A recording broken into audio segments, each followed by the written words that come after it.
Hello again everyone from Tokyo, Japan, and welcome back to Japan Vintage Camera, where it is the last day of June here in Tokyo, and we are kind of looking down the barrel toward July and the start of the really hot and humid season, which has kind of already began to hit us over the last few days.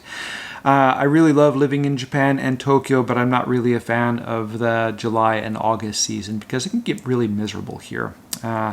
But you know, there's kind of a price to pay for living in whichever place you decide to settle down in, and that's one of the ones which is one of the drawbacks of living here.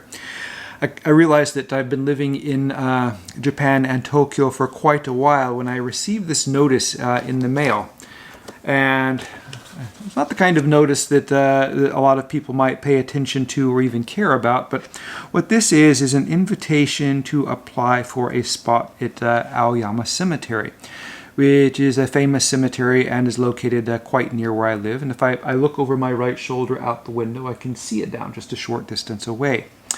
Now, I was really surprised to get this, especially with my name and address on it, asking me to apply. And my wife was kind of amazed when she saw it because Aoyama Cemetery is the most famous cemetery in Japan. It's not a particularly old cemetery as the Japanese define the word old, but it's the resting place of the people who were responsible for turning Japan from a primitive feudal society into a modern economic powerhouse, or that's what they called it back in the 80s when I was a younger person. And the founders of many of Japan's famous colleges and universities, industries, factories, the Japanese founder, or the founder of the Japanese branch of the Boy Scouts, is buried there. It's a place where the most interesting people in Japan are resting. And to get an invitation to apply for a spot to be buried among these people is, a big mark of respect. So I'm really grateful, especially since I'm not a famous anybody. But perhaps it's a benefit of living in this neighborhood. I don't know, but I have to thank them for the gesture, which was really nice. Anyway, let's go ahead and get started with the subject of today's video. And today I'm going to be doing a comparison between two compact Olympus 35mm film cameras. And the reason I want to do this video is because I want to show the differences, or the different kind of cameras which people with differing engineering opinions can come up with. Now, basically, these cameras are quite similar. They feature the same 40mm f2.8 lens. They feature the same or similar designs in their construction, and a similar focusing system, and very similar cameras. But the people who worked on these cameras had different ideas in mind when they were developing them. The Olympus Trip 35, a lot of people may have seen or heard of this camera. It's quite famous among film photographers, and it's kind of a cult camera here in Japan, and gets pretty good prices. This has the distinction of being one of the most popular Olympus cameras ever made, and the one which had the longest production run. There were many of these cameras made. It featured an incredibly simple design using a light-powered light meter with a moving needle, and as you depress the shutter, a couple of step things come up from the shutter mechanism, and depending on whether the location of the needle, it will contact one of these steps on the aperture and shutter speed assemblies and regulate the amount of aperture and shutter speed which the camera uses when it takes a photograph.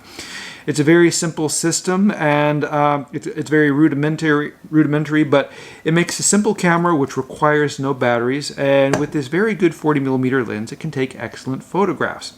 Lots and lots of these cameras were sold, and they're quite reliable, and they remain popular to this day. The idea behind this camera was kind of like Mr. Maitani, Olympus' most famous designer, his philosophy when it came to designing cameras, something more like probably like less is more when it comes to design, to get the most possible performance out of the least number of parts. The Olympus EC2 went a different way. Olympus kind of made this a little bit of a copy of the Yashica design using the electronically controlled system, and even has kind of this little atom sign here on the bottom, which is a little bit of a rip-off of the Yashica cameras because they were fitted on the camera but a little bit higher. Like the Yashica camera, it features a light meter cell located up here on the top, a CDS light meter, and it's powered by 2 batteries which were located underneath. And the idea behind this camera was to give, I guess, more serious photographers something with a little bit more performance potential and a little bit more accuracy when shooting slide film, which was quite popular back in the day. This was a more expensive camera than the Trip 35, and one which you don't see so much. As I said, this wasn't a main market consumer camera like the Trip 35 was. I don't see so many of the EC2s still left today, and this is a black paint version, which is a very limited production series, and these I rarely see at all. I was lucky enough to come across this one a couple of weeks ago, and it's in, as you can see, in excellent condition. And the guy I got it from even included the original lens hood and instructions and all that stuff. And it's kind of interesting to see how these 2 separate designs based on the same, I guess, fundamental objective to designing the camera. The operation of these cameras is very similar. This is a point-and-shoot camera. This is a point-and-shoot camera. It's just the way that the camera decides to operate the aperture and shutter are different. This camera, the Olympus Trip 35, as I said, is quite popular. Still a big cult favorite here in Japan. And I used to sell quite a few of these until recently prices here in Japan became rather high. And I sell these in my stores, and I try to sell cameras for quite a reasonable price. I don't like to price a camera and keep it expensive and then have to have it sitting on my shelf for 6 months or a year before someone with enough money decides to go ahead and buy it. I try to price these inexpensively enough for people who have an interest in photography, but maybe not so much they want to spend several $100s for a camera like this. Maybe they'll get into photography and keep the camera and use it. Maybe and in that case, it's a really good value. And if they decide not to continue shooting with it and give it to someone else or just put it in their closet, then they aren't out that much money. With the prices the way they are on this, it makes it a little bit more difficult for me to sell so many Trip 35s, and the black paint versions have gotten super expensive here in Japan.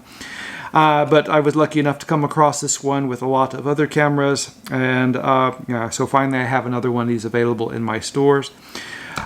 This one here, this was also another lucky find. It came up and I made the guy an offer on it and he accepted and I got it. And he was kind enough to even include the battery adapters in it. And I was really surprised at how wonderful the camera looks and the way it operates. It still works in perfectly after all of these years.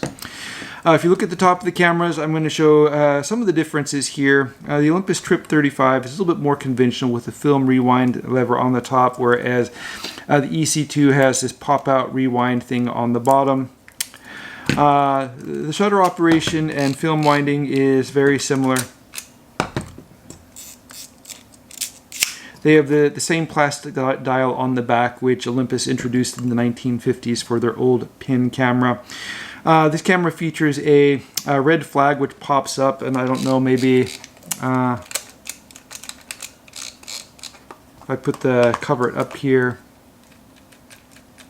you can see the red flag popping up in the window, whereas this one tends to use a warning light on the top telling you that you have to that the light isn't adequate, or you've forgotten the lens cap or something like that.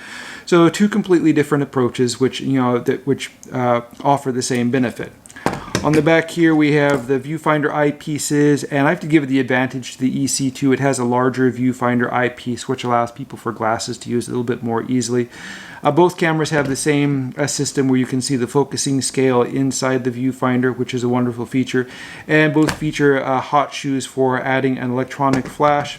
And of course both feature a tripod socket. One advantage of the Trip is the tripod socket is located on the middle of the bottom, whereas the one here is located on the side because it has to make room for the batteries. The one big issue with these old cameras, the EC2 and some of the early ones, is the batteries. Now this camera was kind of a copy of mechanically of the Yashica, say Electro 35 FC or that series. Kind of a aperture priority camera, though this is a fully automatic camera. And it used the same HM Mercury batteries in it, which they no longer make. But they do make adapters for these, so you can use LR44 batteries, and I'll include a set of adapters for anyone who wants this camera, because I happen to have both of these listed for sale right now. Now, if you want a really good, not so expensive camera which takes excellent photographs, and these are a really wonderful camera to shoot. In terms of collectability, I would probably give the edge to the Olympus 35 EC2, and also if you're interested in shooting slide film. And Fuji is still making Velvia film, and I really love the results you get from the Fuji Velvia. It's still something which I like, which is better than a digital. And also these digital recreations of classic slide film. They don't quite have it down right, so this is a wonderful camera for shooting with slide film. This camera here, this is just a good all-around workhorse camera which you can take just about anywhere because it doesn't need batteries. All you need to do is carry a few rolls of film and just go out and shoot with it. But anyway, I hear my washing machine making funny sounds, so I better go out and check and see and make sure that it's not chewing up something. Japanese washing machines are kind of notorious. So I'm going to go ahead and end the video now. I'll be making another video next week. I have to go to Aomori for the weekend, so I'm going to be up there where hopefully it's a little bit cooler and less humid than it is down here. And I'll get back to making more videos after I return. If you have any questions about these cameras or any comments, feel free to leave them down below. And if you'd like to see more videos, please subscribe. If you like the video, please like it. Thank you very much for watching, and I hope you tune in again soon.